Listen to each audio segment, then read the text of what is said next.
क्यों कहते हैं केदारनाथ को जागृत महादेव? एक अद्भुत कहानी जिसे सुनकर आपके रोंगटे खड़े हो जाएंगे। नमस्कार दोस्तों, स्वागत है आपके अपने चैनल पर।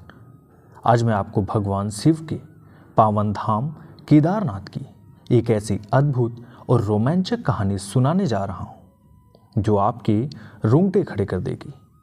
आखिर क्यों केदारनाथ को जागृत महादेव कहा जाता है? इस कहानी को सुनने के बाद आपका विश्वास और भक्ति और भी प्रबल हो जाएगी। केदारनाथ धाम उत्तराखंड की ऊंचे पहाड़ों में स्थिति वह जगह है जिसे भगवान शिव का निवास स्थान माना गया है। इसे जागृत महादेव इसलिए कहा जाता है क्योंकि यहाँ शिव जी की उपस्थिति केवल मूर्ति में नहीं बल्कि हर कण में महसूस की जाती है। यह कहानी महाभारत काल की है, जब पांडव कुरुक्षेत्र के युद्ध के बाद अपने पापों का प्रायश्चित करना चाहते थे तो उन्हें बताया गया कि उन्हें भगवान शिव के दर्शन करने होंगे। पांडवों ने शिव जी की खोज शुरू की, लेकिन शिव जी पांडवों से मिलने के लिए तैयार नहीं थे क्योंकि वे उनके युद्ध में हुए पापों से अप्रसन्न थे। शिव जी ने खुद को छिपाने के लिए केदारनाथ की ओर प्रस्थान किया और एक भैंसे का रूप धारण कर लिया। पांडव शिव जी को ढूंढते हुए केदारनाथ पहुंचे।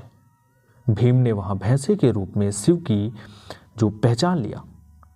भीम ने भैंसे का पीछा किया और उसे पकड़ने की कोशिश की, लेकिन भगवान शिव धीरे धीरे भूमि में समा गए।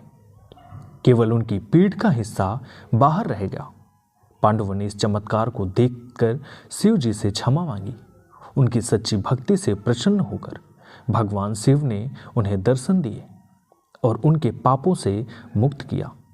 इस घटना के बाद शिव का यह रूप ज्योतिर्लिंग के रूप में प्रकट हुआ, जिसे केदारनाथ के नाम से जाना जाता है। केदारनाथ को जागृत महादेव इसलिए कहा जाता है क्योंकि यहाँ भगवान शिव की ऊर्जा और उपस्थिति आज भी महसूस की जा सकती है। कहते हैं यहाँ आने वाले श्रद्धालुओं की सच्ची प्रार्थना कभी व्यर्थ नहीं जाती। 2013 की विनाशकारी बाढ़ के दौरान यह स्थान सुरक्षित रहा, जबकि आसपास का क्षेत्र पूरी तरह तबाह हो गया। इसे भगवान शिव की जागृत उपस्थिति का प्रमाण माना जाता है।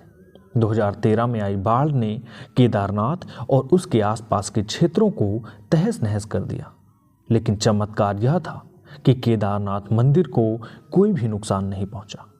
मंदिर के पीठ पीछे एक विशाल चट्टान आकर रुक गई, जिसने पानी और मलबे के प्रवाह को रोक दिया।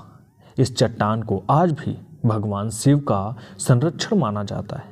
उस भयावह बाढ़ में जहां सब कुछ बह गया, वहां केदारनाथ मंदिर अडिग खड़ा रहा। इसे देखकर लोग भगवान शिव को जागृत और उनकी महिमा को अमूल्य मानने लगे। यह कहानी हमें यह सिखाती है कि भगवान शिव अपने भक्तों की सच्ची भक्ति का प्रतिफल अवश्य देते हैं। केदारनाथ में उनकी उपस्थिति केवल भक्ति और विश्वास का प्रतीक है, बल्कि उनकी जागृत अवस्था का प्रमाण है। दोस्तों, यही वजह है कि केदारनाथ को जागृत महादेव कहा जाता है। यह स्थान केवल एक तीर्थ नहीं बल्कि आस्था और चमत्कार का जीता जागता प्रमाण है। अगर आपको यह कहानी प्रेरणादायक लगी तो इसे लाइक और शेयर जरूर करें। चैनल को सब्सक्राइब करना ना भूलें। धन्यवाद।